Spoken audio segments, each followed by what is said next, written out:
Since his wife has never entertained the idea of having children, her husband decides on her birthday to let her experience the feeling of being a mother in advance. 2, 3, go. Happy birthday. God, they're adorable!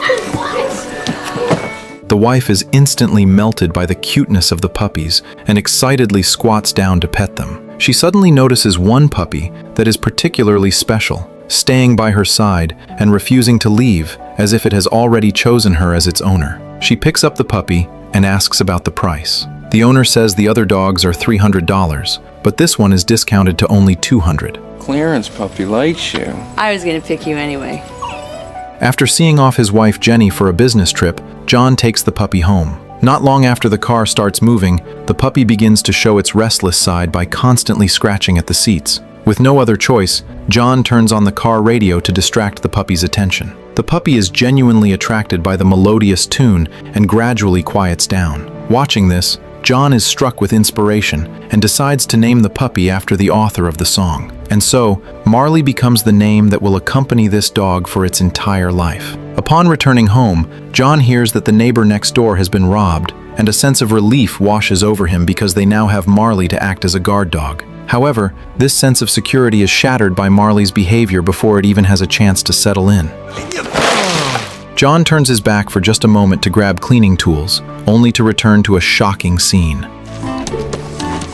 Marley has already finished off more than half a bag of dog food. Late at night, John tries to settle Marley into a cardboard box for the evening, but the dog's howling makes it impossible for him to sleep. Relenting, he carries Marley into the bedroom. In a half-awake state, he is jolted awake by a wet, licking sensation. The moment he opens his eyes, John is absolutely stunned by the sight of the entire room in total shambles. Left with no choice, John locks Marley in the garage. Yet when he picks up his wife and brings her home, he finds that Marley has turned the garage upside down as well. While Marley's destructive power is a massive headache for John, the dog also brings him several benefits. Because he is so incredibly cute, Marley always manages to attract girls who come over to strike up a conversation, which makes John's single friend feel quite envious. But just as John is enjoying the attention, Marley is suddenly distracted by some pigeons not far away. In the next second, he lunges out of a girl's arms and sprints toward the pigeons, leaving John and his friend to chase after him in a desperate scramble. Fortunately, it doesn't take long for Marley to be intercepted by a park ranger. The ranger sternly warns John that he must train his dog properly and always use a leash when going out. Faced with this well-intentioned reminder, John doesn't take the matter to heart. It is exactly this indulgence from John that completely unleashes Marley's wild nature. Early one morning, Marley bolts around with Jenny's undergarments in his mouth before bursting through a screen window and flipping into the neighbor's garden. The two humans and one dog end up in a high-speed chase across the streets. As time passes, Marley grows into a large dog that Jenny can no longer hold back with brute force, leading the couple to finally decide to send him to a training class run by a woman named Ms. Kornblut. After hearing about Marley's long list of troublemaking, Ms. Kornblut confidently declares that there isn't a single dog she cannot tame. Marley, heel. Marley! Marley!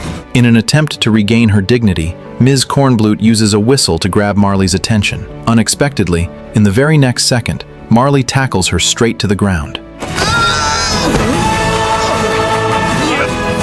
To no one's surprise, Marley is expelled from the school. Ms. Kornblut blames the behavior on the dog being in heat, which leads Jenny to decide to have Marley neutered. On the way to the hospital, Marley refuses to settle down, leaning out the car window and suddenly jumping out without any warning. Luckily, John is quick enough to grab hold of his hind legs. Jenny, who is driving, is terrified by the sudden emergency and frantically slows the car down in a panic.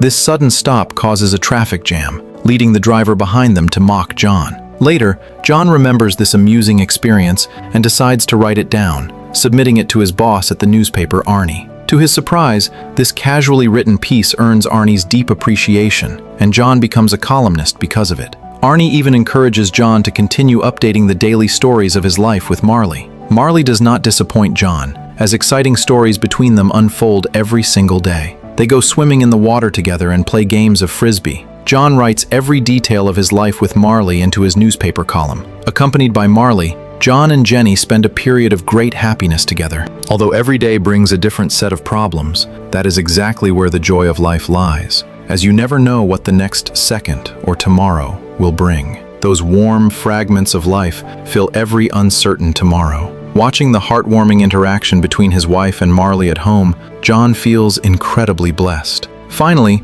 during a walk on the beach, the idea of having children appears in Jenny's life plan, and she feels confident in her ability to care for a child. Before long, Jenny becomes pregnant. As someone who has been through it, Arnie patiently offers John some advice. Though the initial passion might fade, John can buy more gifts to smooth over any issues. Following Arnie's suggestion, John immediately gives Jenny a necklace. Just as they are immersed in their happiness, they turn around to find the necklace on the table has vanished. Their smiles freeze instantly as they frantically search everywhere in a panic. At that moment, Jenny happens to look up and spots Marley. The missing necklace is currently in Marley's mouth. To prevent Marley from swallowing the necklace, the couple approaches him very gently. The moment Jenny reaches out to grab it, John accidentally bumps into a chair. Just like that, a chase ensues throughout the house. By the time they catch Marley and pry his mouth open, the necklace has already been swallowed. The next morning, John has to pin all his hopes on Marley's droppings. Fortunately, the necklace is eventually recovered successfully. Jenny doesn't feel any disgust at all and even wears the necklace to the hospital for her prenatal checkup. However, during the exam, the doctor's expression suddenly turns solemn, and he immediately calls for the lead physician. After repeated confirmation, the doctor breaks the tragic news to them. The baby no longer has a heartbeat. The couple is heartbroken over the loss of their child. Marley seems to sense Jenny's sadness, and instead of his usual naughtiness, he becomes gentle and rests his head on Jenny's lap to silently comfort her broken heart. To help Jenny move on from the grief, John decides to take his wife on a trip. Before leaving, they find a live-in sitter for Marley. Without the restraint of his owners, Marley instantly reverts to his true nature. He does every single thing the couple had originally forbidden him to do, leaving the sitter, Debbie, completely helpless. Not only that, Marley even bothers Debbie while she is showering, going as far as tearing away her bath towel. The moment John and his wife return home, Debbie flees the house immediately. Fortunately, after this sweet trip, Jenny becomes pregnant again, and they are surrounded by this immense joy. One night, Marley suddenly becomes restless in the middle of the night, then runs to Jenny's bedside and stares at her for a long time, refusing to go to sleep. It seems he has sensed in advance that the baby is about to be born. John hurries to pack their things. This time, Marley is surprisingly well behaved and even helps John tear down the cardboard boxes. He doesn't even tear up the house that night, instead, just playing with a bone John gave him all night long. The child is born successfully. After John and his wife return home, they very solemnly introduce Marley to the new member of the family. With the new arrival, Marley changes his bandit-like ways and stays by the little master's side at all times, taking on the responsibility of protection. In this moment, Marley has found his true calling. One night, Marley hears a scream coming from outside and immediately rushes to the door. John follows Marley outside without hesitation. Guided by Marley, John discovers a girl next door who has been stabbed by a robber. He quickly comforts her while Marley stands by, silently guarding them both. After this incident, John expresses his desire to move to his colleagues. As the head of the household, he must consider the safety of his entire family. Originally, he wanted Marley to be a qualified guard dog, but now Marley has long since become like a family member, and he refuses to allow Marley to be put in danger. That same day, he takes Marley to look at a potential new house. Unexpectedly, Marley dives straight into the swimming pool. It is clear that he loves the place. Upon returning home, John immediately informs Jenny of his idea. Faced with the proposal to move, Jenny looks troubled because she knows the price of their dream home is high and their current savings aren't enough to cover the costs. Furthermore, she is already pregnant with their second child, so every penny needs to be spent wisely. Fortunately, Arnie soon gives John a massive opportunity by asking him to change his weekly column into a daily one, which would double his salary. This sudden opportunity makes their dream a reality. Before long, the family moves into the house that symbolizes a brand new beginning with hope and expectation. Jenny also decides to quit her job and become a full-time housewife. However, the life of a full-time mother is far more exhausting than imagined, as she has to soothe two young children while dealing with the high-energy Marley. The daily trivia and hard work gradually wear down her patience and drain her energy. The breaking point for Jenny comes one afternoon when she finally manages to get both children to sleep after exhausting herself, only for Marley to start barking wildly at something outside. The piercing barks instantly wake both children. Just as Jenny manages to soothe their younger son, Connor, Marley accidentally knocks over their older son, Patrick, in the chaos. Right as John happens to arrive home from work at this exact moment, Jenny vents all her pent-up rage onto him, bluntly cursing Marley as a rotten dog and sarcastically remarking that you truly get what you pay for. She demands that John get rid of Marley immediately. This causes John, who just finished a long day of work, to finally lose his temper as well. I'm just a husband. You gonna get rid of me when I I misbehave? thought about it. Oh, that makes two of us. What do you have to complain about? What do I? Oh, because you're such a joy to be around? You're such a jerk. It's so nice to walk in the door, feel like you're joining a chain gang. A family is a battlefield that looks crowded, but where everyone is actually lonely. The man uses up all his energy and patience navigating the workplace, while the woman has her last bit of tenderness worn away by endless household chores. In reality, they are both working hard for the family, but they never stop to consider if the other is exhausted. The trigger for the argument was never actually about the dog. It was about two exhausted people who thought the other should understand, but neither had the strength to say, "I need you," first. John states that he will find Marley a new home. Hearing this, Jenny feels a bit of regret and quickly explains herself. Can I ask you a favor? Yes. No more kids for a while. But plans never keep up with changes, and their third child is born. One day, the whole family is playing and splashing around in the pool. During this time, John receives a job offer from a prestigious newspaper, inviting him to serve as a reporter. However, with his current career being so stable, John is hesitant to take a risk that might affect his entire family. Back at the pool, Jenny notices that John seems distracted and asks him what is on his mind. Jenny understands her husband's concerns and chooses not to push him. Nevertheless, becoming a reporter has always been his lifelong dream, and the chance makes him feel incredibly conflicted, to the point that it affects his work. Arnie notices that something is wrong with John and decides to grant him a long vacation. John takes Marley for a stroll along the beach as he usually does. As he watches the crowds walking their dogs, John cannot help but sigh at the thought of a man in his 40s still trying to chase a dream. Looking at the dog who has been by his side for 7 years, he realizes how much Marley craves freedom. Since being warned by the beach ranger years ago, Marley has never run freely on the beach. Ignoring the prohibition, John decides to grant Marley's wish. He unclips the leash and lets Marley charge into the ocean. Marley splashes joyfully in the water, looking just as energetic as he did in his youth. The people on the beach are moved by Marley's spirit and begin to unleash their own pets. Watching a group of dogs playing happily in the sea, John feels a sudden surge of inspiration. Perhaps he should also try to break free from his own restraints and finally pursue his dream. Still, he continues to harbor some lingering doubts. That evening, John returns home with a heavy heart, only for the lights to reveal a surprise. It is John's birthday, and Jenny has secretly prepared a surprise party for him. Amidst the laughter and joy of his family, John blows out the candles with his children. When the crowd disperses and the house grows quiet, John sits by the pool sharing cake with Marley. Jenny immediately sees through the worry etched on John's face and steps forward to offer her silent support. To take that job in Philadelphia.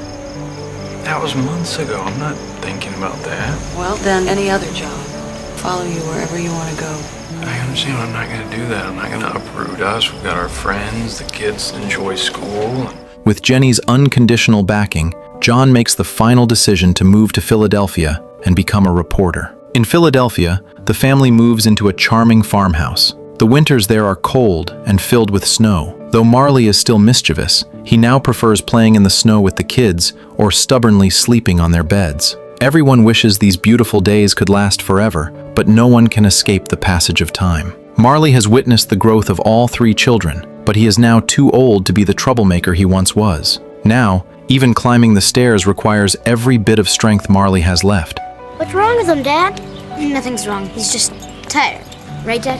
Yeah. John goes along with his son's thinking, but in his heart, he knows the truth. One night, Marley leaves the house unexpectedly. John and Jenny search everywhere in the pouring rain, but Marley is nowhere to be found. To keep the children from worrying, Jenny returns home first to put them to sleep. Outside, John finally finds Marley huddled under a tree and rushes him to the animal hospital. After an examination, the vet explains that Marley's stomach has shifted because he ate too fast, a condition he is unlikely to survive through the night. Even if he makes it, the condition is prone to recurrence. Given Marley's advanced age, he likely wouldn't survive the surgery. Hearing this, John feels as though a heavy weight has struck his heart. However, he clings to a sliver of hope and refuses to give up on Marley. When he returns home, he doesn't tell his wife the full truth, opting to describe the situation lightly. Jenny says nothing more, simply bringing out the columns John has written over the years, words that chronicle Marley's entire life and witness the years the family has shared together. Jenny reads through these columns every single day. Perhaps their love moves a higher power as Marley actually manages to recover. Life continues as usual, and John still takes Marley for walks, though he has to slow his pace to wait for the dog he could never catch before. Soon, Marley's behavior becomes increasingly abnormal as he loses his vitality and spends the whole day lying down. One day at the office, John receives a call from Jenny stating that Marley is lying motionless under the shade of a tree. John immediately drives home. Seeing Marley's condition, John knows he must take him back to the hospital. Before they leave, the three children take turns hugging Marley. None of them want to lose the companion they grew up with. John places Marley into the back of the car. As they say their goodbyes, Jenny kisses Marley repeatedly as tears stream down her face. After more than 10 years together, Marley has become an indispensable member of the family. Following the checkup, the doctor informs them that there is nothing more they can do. John watches Marley gasping for breath and struggling in pain, and his heart shatters. He cannot bear to see his longtime companion suffer in his final moments. Holding back his tears, he makes the agonizing choice to have Marley peacefully unalived. Jenny and the children watch the videotapes of Marley over and over again. In this moment, Marley is no longer just a dog, but a family member who witnessed the children grow up. The troubles and the joys they shared have woven the very fabric of their family memories. As the injection is administered, Marley slowly closes his eyes. The family buries Marley in the yard, with everyone writing a letter for his final prayer. In his letter, Connor tells Marley that he always considered him a brother. Finally, Jenny took the necklace from her neck and laid it with Marley as a final companion. It is the same necklace Marley once swallowed, the only thing he ever loved but never got to keep. With a heavy heart, John slowly closes Marley's final resting place. A dog doesn't need a luxury villa or fancy clothes. In a dog's eyes, even a simple wooden stick is a treasure. A dog's love takes root in its mind the very moment you choose it. They don't care if their owner is poor, handsome, or smart. As long as you give them your heart, they will give you theirs in return.